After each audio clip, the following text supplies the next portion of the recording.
Happy Friday, boys and girls. My name is Jeffrey Scott Mitchell. Happy Friday. Going right into it.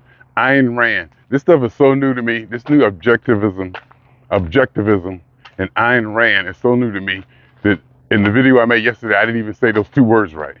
I didn't know how to, I still don't know. I'm still learning how to pronounce her first name, and I didn't even know how to say objectivism right. I'm still learning how to say it. That's how new it is to me. I wanted to throw this on and look at one aspect, because I'm still learning about objectivism as presented by Ayn Rand. I think I'm just going to start calling her Ms. Rand. Because that Ayn, until I learn how to say Ayn. Is it Ayn? Ann? I don't think it's Ann. Ann. I don't want to say Ann, but it might be Ann. A-Y-N. But anyhow, one thing a few things that she said, I'll admit I thought was kind of harsh, but I'm still trying to digest. Is basically, she said altruism is evil. I like the way she used strong words and stood in strong terms to just, go right back at the collective thinking about altruism, the way we've been raised, the way we've been programmed. This is an idea that I've been developing probably all my life, but just really come to recognize how important the self was, and how the self should come first, and how everything is revolved around the self, and that nothing matters but the self. This is an idea that I came to, quote unquote, on my own, versus a lot of other people who read Ayn Rand. See, I'm still Ayn Rand. I'm still learning how to say it. Rand, and learned about objectivism when they were young. So they read about it and they learned about it in their teens in college, and they grew from there. I didn't hear about it directly or acknowledge it to the point where, I was able to take it in until I was 61. last week. Yeah, I knew about her from my atheist days. Of course, they throw her name around as being one of the famous atheists, but I never really looked into it. So I saw her name before. Seeing the name didn't, jump out at me, because I had seen her before. And I was like, and the other night, literally the other night, I'm sitting on my YouTube in my chair on the big TV with my Fire Stick remote, just going through podcasts. And one of them just happened to jump up in my feed, because the algorithms do work sometimes. The algorithms will present you with some good stuff based on your viewing habits. So I said, let me check it out. I started listening to this lady. I was blown away. Completely blown away. Okay, so my thing about this, I've been developed over maybe the last year, maybe last 2 years, an idea towards that nothing matters but the self. Self is everything. The self determines reality. There's no universal reality. It's all interpreted by consciousness and human being. So everybody's just going to be different. I was trying to justify what she presented, the basic premise that altruism is evil. Basically, she said altruism is evil. That's a bit harsh, but I'm like, damn, okay, I know where you're coming from. And basically, she says it's all about self-happiness. The moral responsibility of a man is self-happiness first. Nothing else comes before that. Your own individual happiness. And she goes on ways to explain and defend and quote unquote, not justify, I don't even say justify that. She goes on to explain why she believes that. What I was saying, my angle was that we do everything for self. Even if we're being altruistic, even if we're helping others, even if we're Gandhi or MLK or whoever, Mother Teresa did all this for thousands of people, give our lives to this or that. We're doing it because something inside of us drives us to do it. And Objectivism, I guess you learn how to say the word, objectivism, collectivism is also another quote unquote evil. To sacrifice is evil, basically. And I can't think of another word because she speaks in such strong terms that if I use the word evil, a lot of people understand what the hell I'm talking about. They know where I'm going with how the emphasis and the point that I really, really want to make. If I use the word evil to compare it, that lets you know how my sentiment towards it. So, and I forgot, I lost my train of thought. As I walk across the street, I usually cut it off during this time. And then I'll lose my train of thought because I forgot where I was. But now I'm like walking across the street, looking at things to make sure I don't get run over by a bus or a car. So, in my idea, I'll probably repeat this, but I'll start my trend over again. In my idea, you did everything for yourself. No matter how altruistic you believe you are, how much you think you're for your brother's keeper, how much you love people and give and donate your life and give your life to this. My idea was that you're doing it because that's what you're inclined to do. I probably can't even understand the idea of true sacrifice. It's probably hard for me, the life I've lived and the way I was raised, to understand what true sacrifice is. Sacrifice to me is,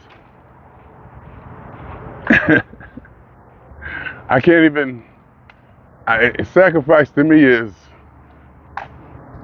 it's hard for me to even think of something, because I don't think it was sacrifice.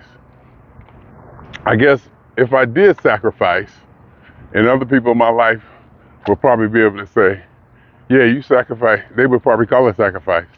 I did it because I probably rationalized it to be something advantageous for them and me, and not looked at it as a sacrifice. I can't think, it's been so long since I can remember myself compromising or sacrificing that, it's, I can't stand that when they do that. I can't stand that when they do that. I'm flying up by you. Motorized vehicles are not allowed on this. But, I digress.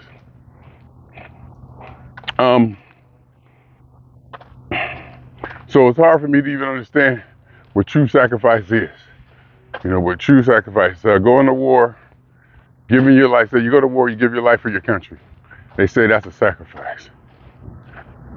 If you go to war to give your life for your country, to me, that's a decision you made. And for the most part, it's something you wanted to do. Something you chose to do.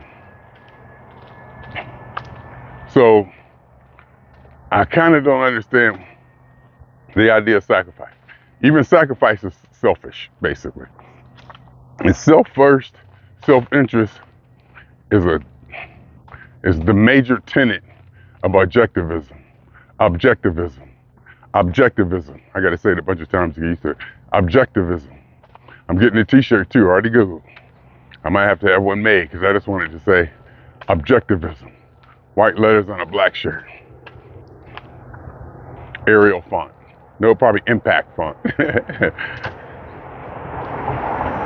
I might even get an Ayn Rand shirt.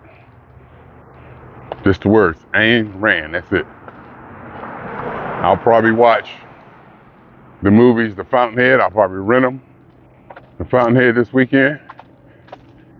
And I might even try to rent Atlas Shrugged. I think Atlas Shrugged is free for me on my Prime subscription.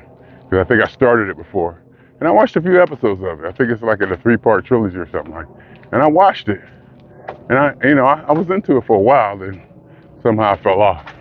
But now that I know that Ms. Rand wrote it, I love it. I love it. I love her. I mean, this is, it's fun. And lots of times I've run across something and fell in love with it and just get immersed in it. And One of the things was the Occupy movement. I was in it. Oh, so I found out what it was and was like, oh, okay. These people are victims. I can identify with that philosophy. Just in, of course, affirmative action or discrimination based on race, welfare, all of that. No. Socialism, no. Marxism, no. It's just laissez-faire. Government just stays out of it.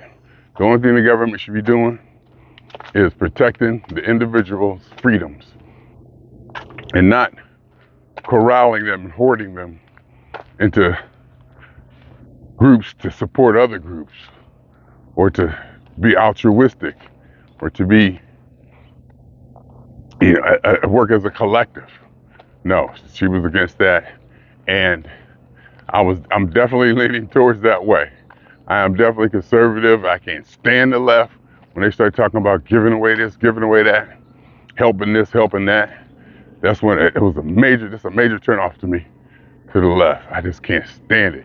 Even if the right does it, when I'm hearing on TV for whatever reason, it comes off, I just don't like the way it comes off to me.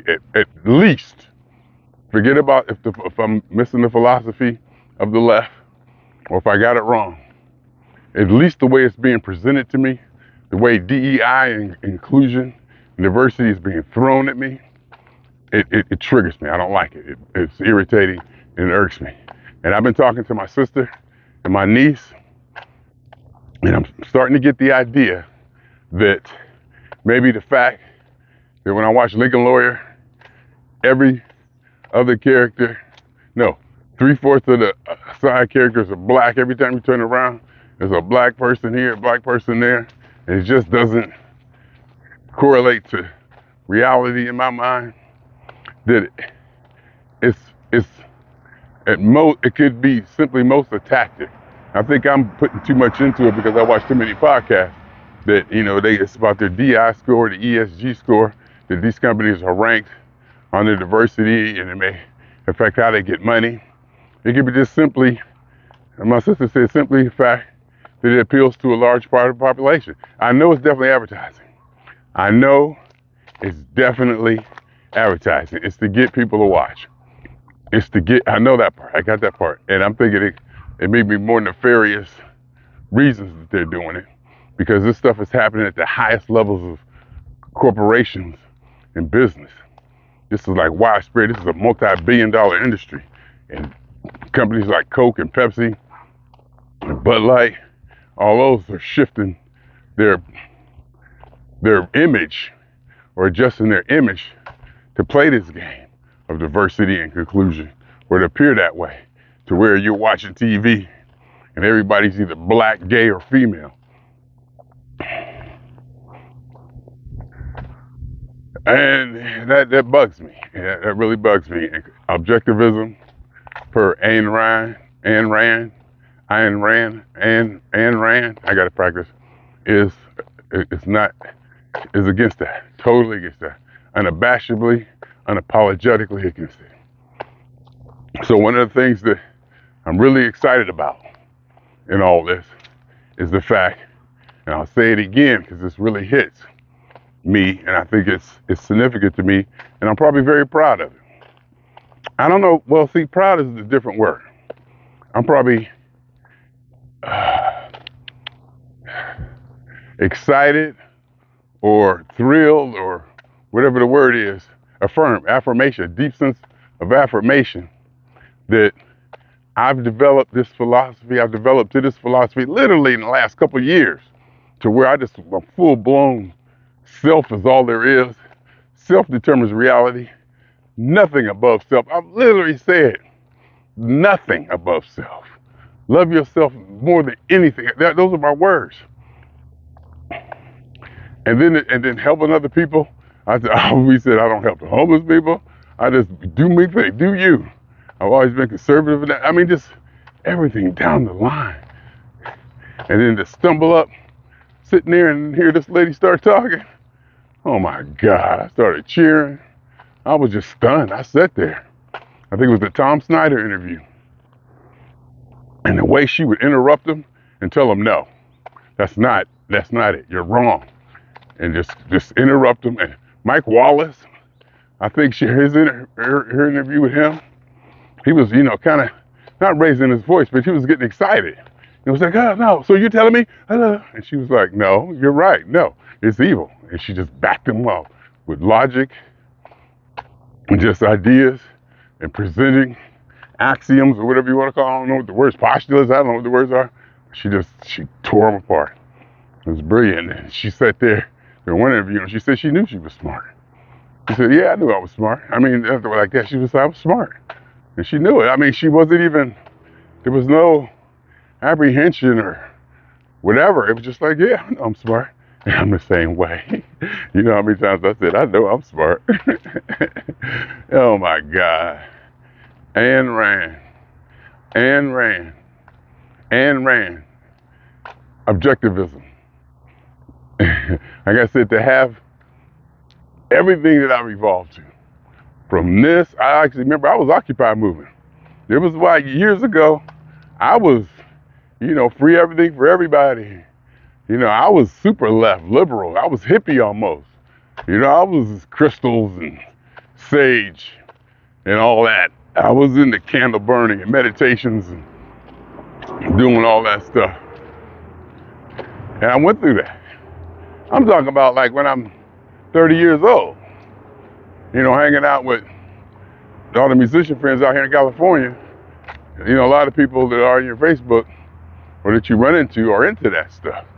So, I was hanging out with people who did that stuff for real. And then I'm starting to say, And then during the Occupy movement, I started to realize that these people are scared of everything. And I think it was one time I was down at the camp. Literally, I was down there. I stayed overnight there too. One night, in fact, before I flew back to Ohio. One time, I think I took my bags or something, and I slept overnight down there. Then got on a train, flew back, got on a train to LAX. So I actually just slept down there. Got me a piece of cardboard and slept down there on the city hall. But so I was into it.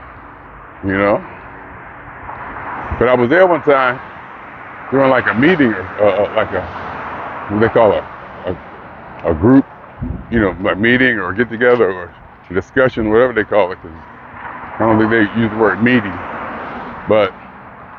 And I noticed that, this one situation probably just brought it out. And then I recognized it in other places, maybe not to this degree. But they're talking about, the police are doing this, the police are doing that, they're attacking us, they're hurting us, they're beating us.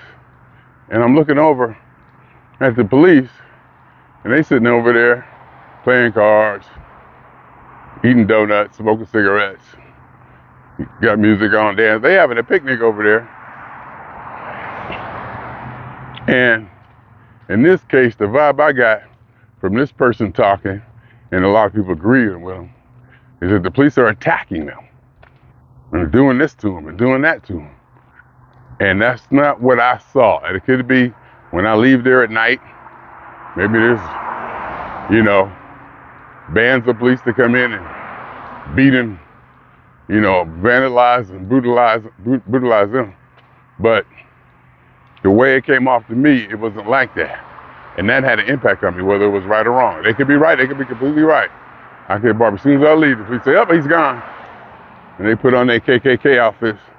They come over and just beat them all to death. But I'm looking at this, but the way I took it was they're hyper exposing or hyper sensationalizing what the police activities is to be way more brutal, way more extensive than what I believed it to be. And I understood that these people felt that way. This was real. I saw it in their eyes and in their body language. It was real. They were shaking. They were scared. So anything they do or did, anything the police do or did, felt like a threat. I genuinely believe a lot of people believe that. They were triggered by it. I saw that. That part, I don't think they were faking. I don't think they were faking at all.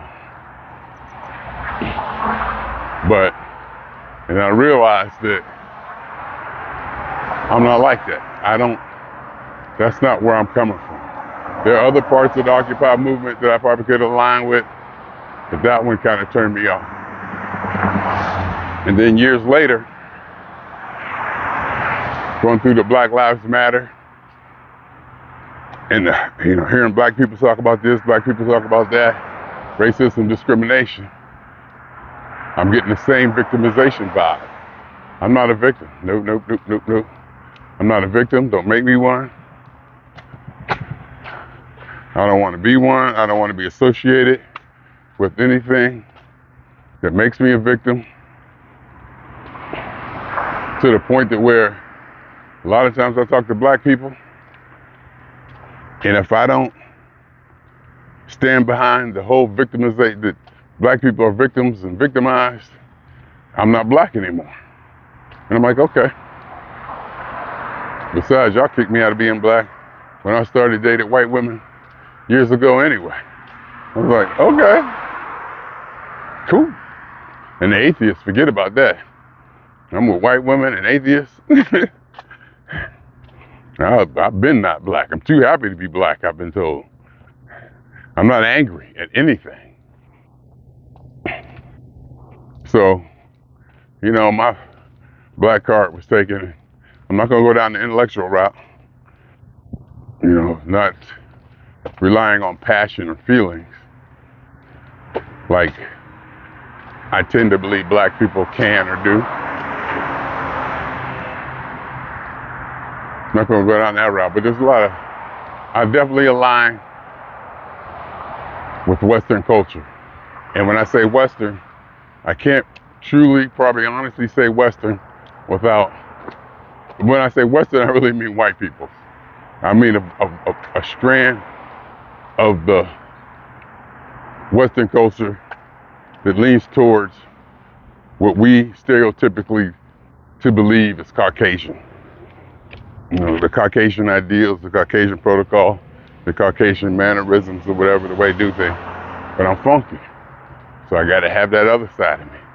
I gotta have that side that comes in to the Tea Party, everybody all dressed up in tuxedos, wearing tennis shoes and a t-shirt. I gotta be that guy sometimes. Less and less as I get older. Less and less as I realize who I am and am comfortable and accomplished and acknowledged as who I am. I don't need to be out there pushing it on people or pushing it out there no more, because not only have I feel I've been recognized for who and what I am by other people, probably more so, I'm satisfied with it to and for myself. And that may have something to do with the fact that I'm acknowledged by other people. I mean, let's just face it. I mean, I'm not gonna lie, Other people's opinion matters to me. Especially with the atheism thing was the first one I realized that I was staunch atheist. Every chance I got, I was atheist. I would say something, I would be almost disruptive in a probably subtle and very strategic way, or interruptive or whatever. I'll throw my little things in there on the sly.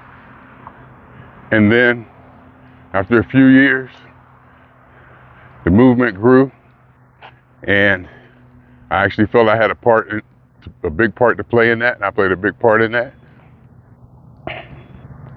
And I felt not justified, but I felt heard. I felt heard and acknowledged. So it was just time to move on from the atheist movement. I just lost interest. I was like, okay, we won. Next, what's next? And that's what I think too,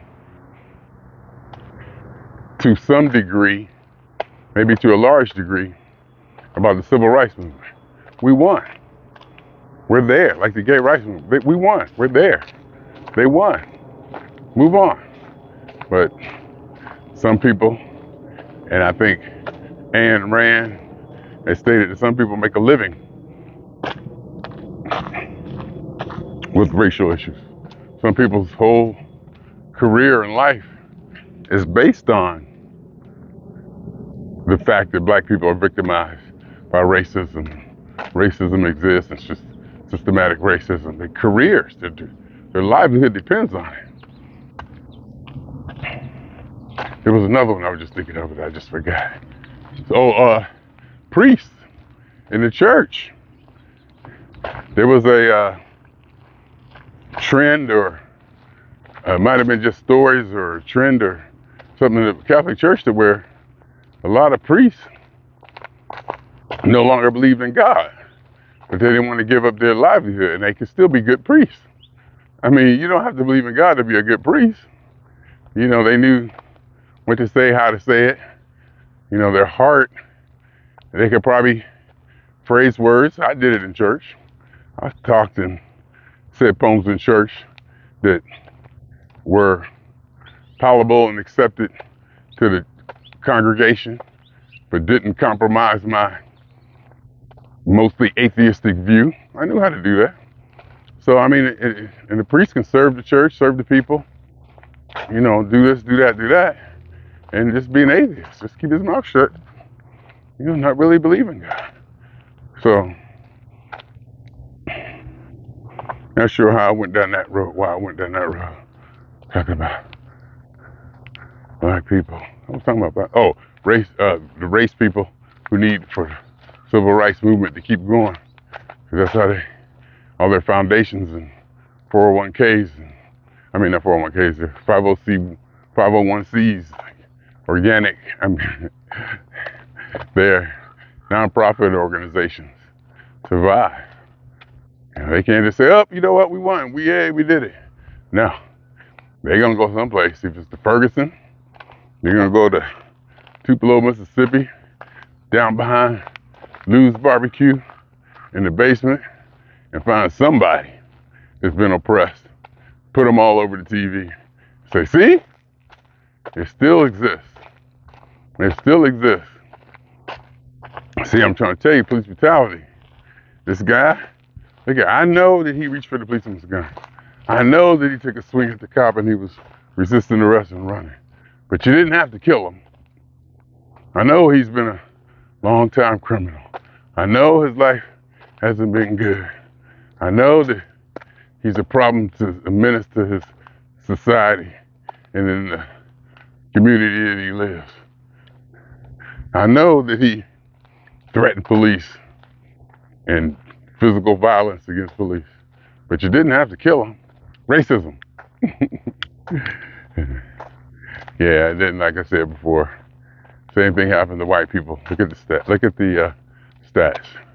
And you may say, well, black people are only 13% of the population. So therefore, it's naturally it's going to happen more to white people. But because it's more of them. So you don't go in numbers, you go in percentages. And then you look at the amount of people who do the crimes. People who are booked or arrested on the crimes. 13% of the population committing over 50% of the murders. And people can say, well, that's because cops are racist and they don't arrest white people and they arrest black people, or they'll blame the black person. Or if a white person gets killed, they'll find out who killed Mary Sue, as they may or may not want to find out who killed Shaniqua and all that. You go down the road, you know, all that too. You know, all that. And you can make an argument, a fairly good argument, about pretty much anything. Literally, you can make a good argument about anything, even stuff you don't believe. Even stuff that's not true, if you're good enough. If you come up against somebody where you can blind them with science or rhetoric or false propositions, what was this they said? There are no contradictions in life, it was like there are no contradictions in life. The errors are in your premises. Like the things you built to get to that contradiction, that's where the problem. And I thought that was brilliant. Ayn Rand said that. She said, there are no contradictions. Your premises are wrong somewhere. Go back and fix your premises. You're going to the top and saying this is that, this is that. You need to go back to the equation and fix the equations that lead to the results. And the contradictions go away. Well, anyway, my name is Jeffrey Scott Mitchell. Swinging on y'all 2 times. For me and for the funk. And for every elementary particle that has ever existed in any atom, in this or in any universe that ever was, is, or will be. It's a totality of it all, a theory of universe, a hypothesis of all as one. My name is Jeffery.